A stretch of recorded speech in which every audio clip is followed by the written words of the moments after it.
ఈరోజు ఈ FZS 2018 మోడల్కి self problem వస్తే ఎలా సాల్వ్ చేయాలనేది నేను ఈరోజు చూపెట్టబోతున్నాను.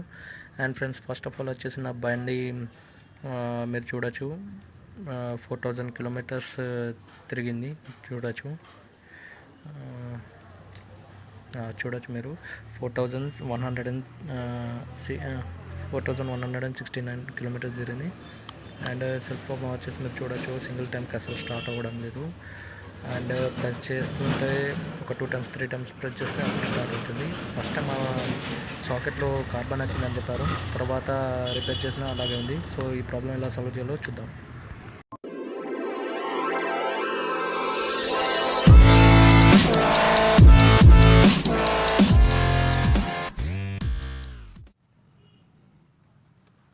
ఫ్రెండ్స్, ఈ వీడియో చాలా లెంతీగా ఉంటుంది. సో నేను దీన్ని ఏం చేశానంటే టైం స్లాప్ లెక్క స్పీడ్గా కంప్లీట్ చేస్తున్నాను. సో మీరు చిన్న చిన్న ఏదైనా పార్ట్స్ ఎలా విప్పాలో అవి ఇవి మొత్తం దీంట్లో చూసి తెలుసుకోవచ్చు.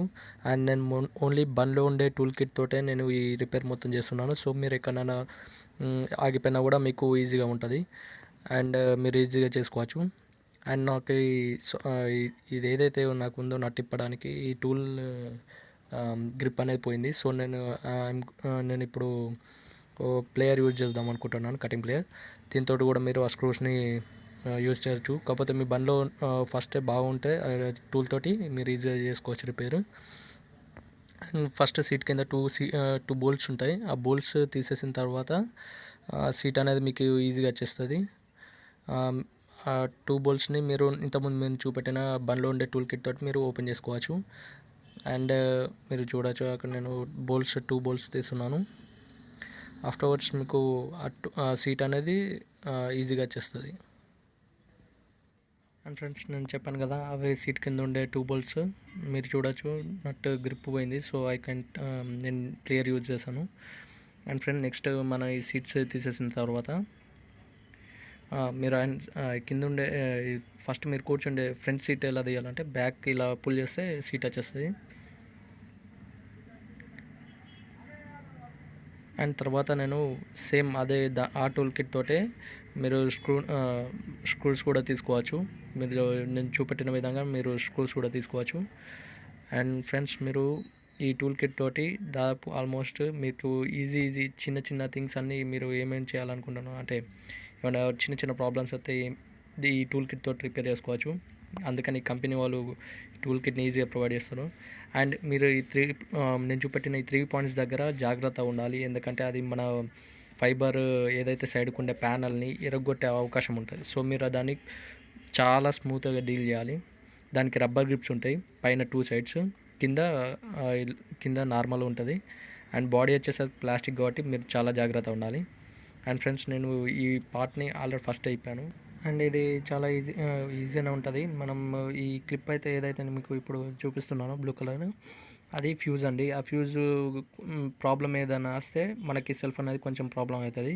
ఆల్రెడీ ఇది మా ఫ్రెండ్ బైక్లో జరిగింది కాబట్టి నేను దీన్ని ఈజీగా చేయగలుగుతున్నాను. మా ఫ్రెండ్కి కూడా FZS ఉంది, సేమ్ మోడల్, బట్ ఓల్డ్ 2016 మోడల్ది. సో దాంట్లో కూడా సేమ్ ఫ్యూజ్ ఉంటుంది. అండ్ మనకి ఆల్రెడీ స్పేర్లో ఒక ఫ్యూజ్ ఇస్తారు. ఆ ఫ్యూజ్ని మనం రీప్లేస్ చేసుకుంటే సరిపోద్ది. అండ్ ఒకవేళ మీకు ఈ ఫ్యూజ్ రీప్లేస్ చేసినా కూడా సెల్ఫ్ ప్రాబ్లం అలానే ఉందంటే షోరూమ్కి వెళ్ళండి. సో షోరూమ్ వాళ్ళు ఏదైనా పార్ట్ కానీ ఎక్స్చేంజ్ చేయడం కానీ లేకపోతే రిపేర్ చేయడం కానీ ఏదో ఒకటి జరుగుద్ది. అండ్ మీ సెల్ఫ్ ప్రాబ్లం అనేది సాల్వ్ అవుద్ది. అండ్ ఫ్యూజ్కి ఒక సైడ్ వైట్ డాట్ ఉంటుంది. అండ్ అక్కడ ఏదైతే మనం ఆ చిప్ ఉందో దానికి కూడా ఒక సైడ్ వైట్ డాట్ ఉంటుంది. వైట్ డాట్ మ్యాచ్ చేసినట్టు పెట్టేస్తే సరిపోద్ది. అండ్ మీరు చూడొచ్చు, నేను పెట్టిన తర్వాత కొంచెం గట్టిగా ప్రెస్ చేయండి, ఎందుకంటే దానికి లాకింగ్ సిస్టమ్ ఉంటుంది. సో మనం ఏదైతే చిప్ పెట్టిన తర్వాత కొంచెం గట్టిగా ప్రెస్ చేస్తే లాక్ అయిపోద్ది అది. సో లాక్ అయిపోయిన తర్వాత మనం నార్మల్గా మళ్ళీ ఏ ప్లేస్లో అయితే తీస్తామో ఆ ప్లేస్లో పెట్టేసుకుంటే సరిపోద్ది. మీరు ఒకవేళ ఇది ఆల్రెడీ మీరు సెట్ చేసుకున్న తర్వాత బాడీ ప్యానల్స్ అనేది ఫస్టే ఫిట్ చేయకండి. ఒకసారి మీరు బైక్కి సెల్ఫ్ అనేది ఈజీగా స్టార్ట్ అవుతుందా లేదా అని చెక్ చేసుకున్న తర్వాతనే అది బాడీ ప్యానల్ అనేది మళ్ళీ ఫిట్ చేయండి. అండ్ మీరు చూడవచ్చు, ఇక్కడ నేను ఆల్రెడీ ఫ్యూజ్ పెట్టేసిన తర్వాత గట్టిగా పెట్టేసిన తర్వాత బైక్ స్టార్ట్ చేసి చూపెడుతున్నా. మీరు ఇక్కడ చూడవచ్చు, సింగిల్ స్టార్ట్కే బైక్ స్టార్ట్ అయిపోతుంది. అండ్ సెకండ్ టైం చూపిస్తాను. చూడండి ఫ్రెండ్స్, సింగిల్ ట్యాంక్ అనేది స్టార్ట్ అవుతుంది. మీరు ఇలా నేను చాలా ఎన్నిసార్లు చేసినా కూడా బండి అనేది సింగిల్ స్టార్ట్కే స్టార్ట్ అయిపోతుంది. సో నా బైక్ ప్రాబ్లం అనేది సాల్వ్ అయిపోయింది ఇప్పుడు.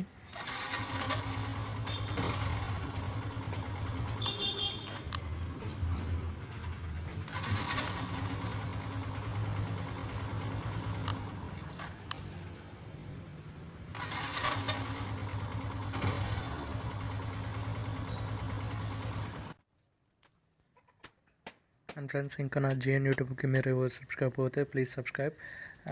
అండ్ మీకు ఈ వీడియో కనుక యూస్ఫుల్ అవుతుంది అనుకుంటే లైక్, షేర్ అండ్ కామెంట్. మీరు కంపల్సరీ కామెంట్ అయితే చేయండి. ఒకవేళ మీకు వీడియో గురించి ఎలా అనిపించింది, ఒకవేళ మీకు వీడియో టేకింగ్ నచ్చిందా నచ్చలేదా అది చెప్పండి. అండ్ మీకు ఇలాంటి బైక్లో ఇంకేమైనా ప్రాబ్లమ్స్ మీరు ఫేస్ చేస్తే దాని కింద కామెంట్ సెక్షన్లో కామెంట్ చేయండి. అండ్ ఇది నేను ఓన్లీ FZS సిరీస్ మీదనే కాదు, నేను ఆల్ బైక్స్ మీద వీడియో చేద్దాం అనుకుంటున్నాను. సో మీకు ఏ బైక్ గురించి అయితే డీటెయిల్స్ తెలుసుకోవాలనుకుంటున్నారో ఆ బైక్ నేమ్ కింద కామెంట్ సెక్షన్లో టైప్ చేసి దాని గురించి ఏం తెలుసుకుంటున్నారో, దాని గురించి తెలుసుకోవాలనుకుంటున్నారో దాని గురించి కూడా కింద కామెంట్ చేయండి. సో నేను ఆ బైక్ మీద కొంచెం రీసెర్చ్ చేసి దాని గురించి ఎవరైతే ఆ బైక్ని ఆల్రెడీ ఓన్ చేసారో వాళ్ళని కూడా కనుక్కొని దానికి ఏమైనా ప్రాబ్లమ్స్ ఉన్నాయా లేవా అనే అన్నీ తెలుసుకొని మీకు వీడియో అనేది చేయగలుగుతాను. నాకు సబ్స్క్రైబ్ అయిన అందరికీ చాలా థ్యాంక్స్. ఇప్పటివరకు సబ్స్క్రైబ్ అయిన వాళ్ళు ప్రతి ఒక్కరికి థ్యాంక్స్. మీరు ఇలా సబ్స్క్రైబ్ అవ్వడం, లైక్, షేర్ సంథింగ్ మీరు ఇదన్నీ చేయడం వల్లనే నేను ఈ ఛానల్ అనేది చాలా బాగా నడపగలుగుతున్నాను. నేను వీడియోస్ చాలా బాగా చేయగలుగుతున్నాను. అండ్ ఫ్రెండ్స్, మీరు నేను ఆల్రెడీ వీడియోస్ చేస్తున్నాను. సో ఆ వీడియోస్ మీరు ఏమైనా తప్పుగా అంటే నేను కరెక్ట్గా చేయకపోయినా ఏమైనా తప్పుగా చేసినా కూడా మీరు దాని గురించి కింద కామెంట్ సెక్షన్లో నాకు చెప్పండి. సో నేను ఆ మిస్టేక్స్ అన్నట్టు ఇంకోసారి చేయగలకుండా ఉంటాను.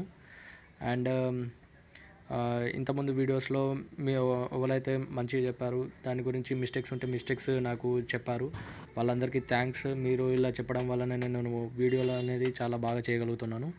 సో ఫ్రెండ్స్, ఇది నా FZS సెల్ఫ్ ప్రాబ్లం గురించి నేను చేసిన రిపేర్. అండ్ మీకు ఈ వీడియో నచ్చితే please like, subscribe and share.